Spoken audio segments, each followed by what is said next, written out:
Hello, good morning students. Welcome to our online class. Nowadays we are taking discourse analysis, and in this class we are going to discuss discourse analysis according to the mode in which the discourse is presented before you. As we all know that we can use language in two modes, the spoken mode, that is our speech, and the written mode, that is when we use the language in its written form. So these two modes, they have their own special qualities, linguistic qualities, with the help of which we can decide what type of course is given to us for the discussion, for the analysis. So let's see what a discourse is. Generally, we analyze sentence according to the rules of grammar in a language. Discourse analysis means that we have that form of language which is in real use, which is in our use of communication, and it has more than one sentence. So when we analyze a language, its meaning, its effects, how the meaning is generated, how the connotation and implications are understood in the course of communication, we are dealing with discourse analysis. What is discourse? In general terms, we can define discourse that any succession of sentences that should be coherent. So we may say that any coherent succession of sentences, whether in form of speech or in form of writing, is a discourse. In this way, anything that is written, may be or spoken, may be a paragraph, may be an essay, may be a novel, may be a short story, a drama, all these things are forms of discourse. And when we analyze these things, we are doing the exercise of analysis of discourse. A novel, a speech by a politician, by this lecture to you, an interview, or any series in which successive sentences or utterances hang together to create the meaning, we call it discourse. In general terms, we can say that discourse means text. Every text, whether written or spoken, is a discourse in itself if it has related contextual and coherent structure of sentences. I am going to read out this definition for you. In linguistic, discourse is a unit of language larger than a sentence or a clause. It is a combination of succession of more than one sentence. So it is called a unit larger than a sentence or a clause. It is the use of language in speech or writing in order to produce meaning. We can define that discourse means a coherent succession of sentences in spoken or written form, a monologue, a dialogue, or a text. Thus, it is applied to any form of language, spoken or written, literary or non literary. The obvious distinction for any language is between auditory and visual medium, that is, in simple terms, speech and writing. I can either speak a language or I can write a language. These two are neither better nor worse in comparison, but each is different form and function in society and thus are different in linguistic characteristics. We should not waste our time in deciding whether spoken form of language is better or the written form of language is better. Each form has its own advantages, its own special functions to perform in communication, and likewise each form has its own linguistic qualities. We can say this much sufficiently that in the development, in the progress of language, the spoken language preceded the written form. First, basically, language is spoken in form. The written form of language comes after the development of its spoken form. The evidences which we found around us, they show that written languages are found about 5000 years ago, but we cannot put such a limit to the history of spoken language. We associate spoken language with the first expression made by man. Even for the individual, spoken language comes first, as we learn to speak before we learn to write. So that is our common experience. We can see this experience in every child, that a child first learns to speak, then he learns to write. And if he do not learn to write, even he can use that language successfully. On the other hand, the written language is important from the view of social and educational development. We can do with our life, we can get success in our life without knowing how to write. But for certain achievements, for certain fields, for our certain ambitions, if we want to fulfill them, we need the ability of writing. Especially for the educational purpose, we need to know how to write. For this reason, written language traditionally has greater social prestige and more official recognition than the spoken language. Even speech is evaluated according to its closeness in written form. Linguists find that standard spoken English is closer to written English. What is the best language to use? We try to get the standard form of language in its written form. The speech is not regarded to be the standard of judging, the accuracy of language. So we say that standard spoken English is closer to written form. Written language is often viewed as more correct than spoken language and as more worth of study. In legal matters, written language is preferred to spoken language. There is no legality of any contract made only in spoken words. However, from a linguistic point of view, we can say that speech and writing are different, but we cannot say that one is superior to other. We need both these forms of language, and both these forms have their own special functions, own special roles to play in our lives. Now, let's have a quick look why the written form of language was needed to devise. Why we need a written form of language?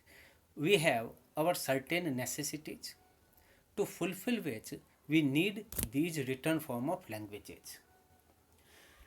So you can put the heading in this way: the special functions of writing.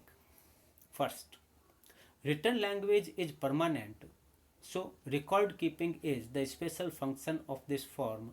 Any written thing may be checked, rectified, or consulted at any time by anyone, so it makes expression permanent. The first chief role attached to the written form was that it was to keep the expression permanent. If I have written something, it gets a permanent form. So, for the purpose of record keeping, we can say in the field of commerce, in the field of accounting, earlier in the field of contracts, that is the legal field, the working of governance, the kings and their rulings, the established norms of a society or of a guild, all those things were given a written form to make them a permanent record. Because spoken words are lost in the air, you cannot reproduce them, or they may be denied that I did not speak these words, these are not my words. But if the thing is written on a paper and is signed, then no party can deny it. Second function of writing: communication over a great distance and also to a large number of addresses is performed by written form. Suppose I am to communicate with someone who is living in Delhi. Forget about the technical advancement of these days. Just think about the earlier days. What was the only way possible? I had to write a letter and then post it. So, if I was to make a communication over a great distance, the only possible way was to record my ideas in written form and then send it. Suppose I am to address many people, 1,000 people I want to address. What was the best possible way during those earlier days? I was to prepare copies of my written form, copies of my expression in written form. Nowadays we can see the pamphlets being circulated, the pamphlets that come with newspapers or which are distributed at public places, because that was the means to reach to great number of people. That was the only possible way.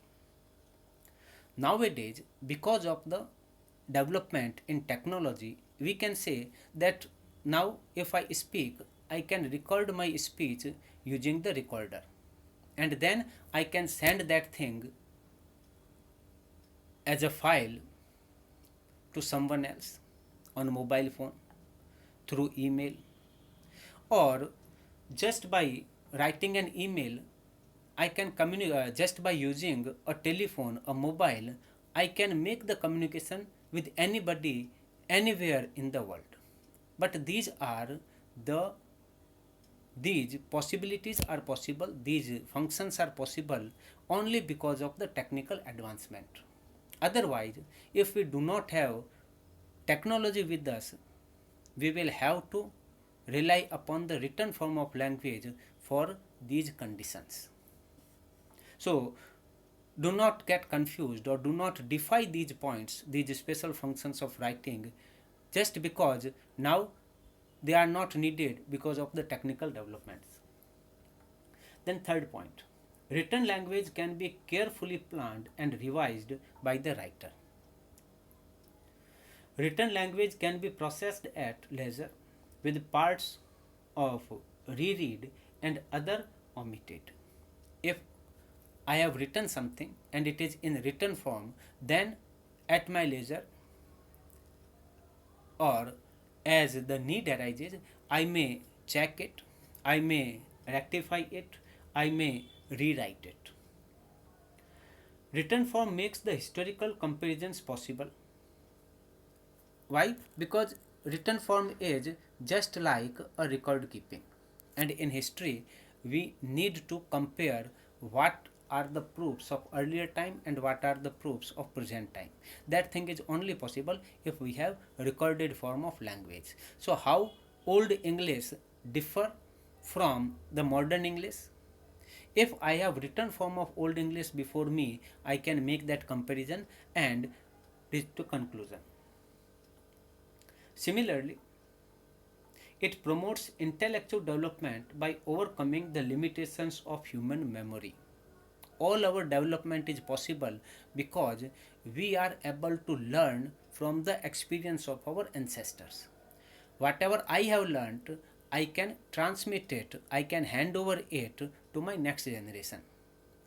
And suppose there is a gap of hundreds of years. What may be lost, everything may be lost if it is only in the spoken form. If I have put my experience in the written form, then anybody who can read that language can learn my experience. So, written form is just our reply to our limitations of memory. We can defeat our limitations of memory by writing. Creation and growth of literature is supported by written language. That is another important point for which we should give credit to the written form of language. So these are certain functions which we say are specific to written form of language. Many of them are now out of date because these functions may be done equally by our spoken language also, but that is only possible with the use of technology. Now, What about speech? Speech also has its special functions. For example, speech has the ability of quick and direct communication. If I want to make a quick and direct instant communication, the only easiest and shortest way is to speak. Immediate feedback from the addressee is possible in verbal communication. If I am using the spoken mode of language, certainly there will be the listeners. So the feedback process, the questions, the clarifications, the two-way communication is instantly possible in the spoken form. Spoken language is very important for socialization. In our society, we do not communicate every time by writing. We communicate by speaking. And if we communicate by writing, it means that we are not in good terms with other people. Face to face communication is the first condition of a successful socialization, and that is possible when we speak. Then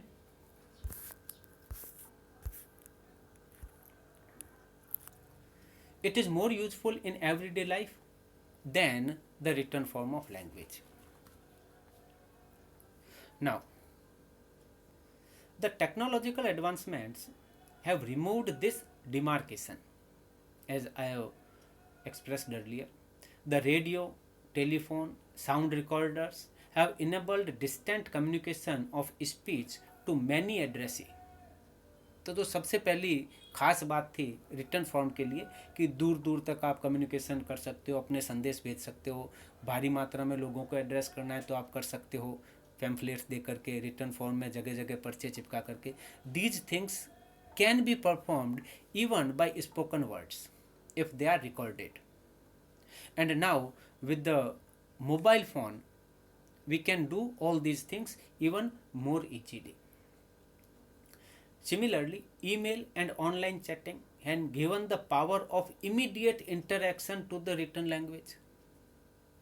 केवल मात्र written language के ही काम कम नहीं हुए, spoken language की जो special qualities थी वो भी इससे डेंट हुई है.